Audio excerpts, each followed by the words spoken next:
कधीच नाही चुकणार तुमचे फेवरेट टीव्ही शोज झी5 सोबत, तेही एकदम फ्री। मग माझं सगळं जग ताराभोवतीच फिरू लागलं। एवढी रमले मी ताराला मोठी करण्यात की स्वतःचं करिअरही बाजूला ठेवलं।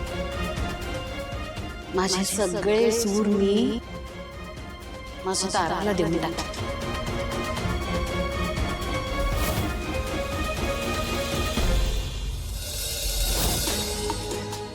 आजही असं वाटतं की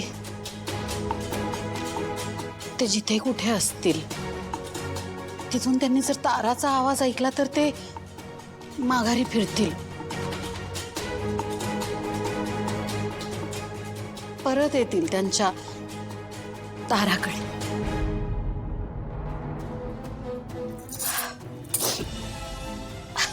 असो तर असं आहे। भैरवीजी, आय एम रिअली सॉरी। मला माहिती नव्हतं की असं काहीतरी तुमच्या आयुष्यात घडून गेलंय। पण खरं सांगू, तुमचं मला खूप कौतुक वाटतंय। म्हणजे आजच्या ह्या जगात, ह्या काळात एक स्त्री म्हणून सिंगल पॅरेंट राहून हे सगळं हाताळणं खूप अवघड आहे। मी तुमच्या मुलीला खूप चांगल्या पद्धतीने वाढवलं,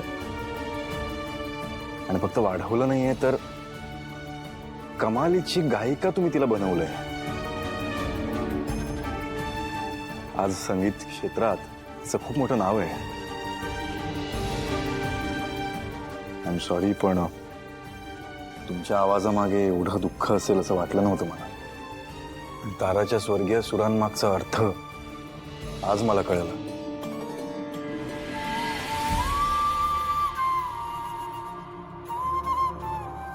खरं सांगू, तुझ्या आवाजावर विठ्ठलाची कृपा आहे। मग तुझ्या आवाजात विठ्ठलावर असलेलं प्रेम मला जाणवलं।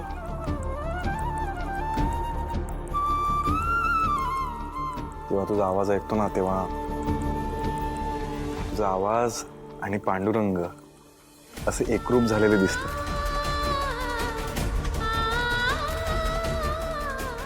जेव्हा तुझा आवाज ऐकतो तेव्हा असं वाटतं की एखादे संत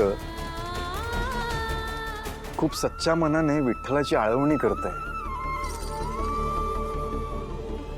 तुझा आवाज ऐकल्यावर खरंच असं वाटतं की तो आवाज ह्या विश्वातला नाहीच आहे, तो एका वेगळ्याच विश्वातला आहे। आणि हे सगळं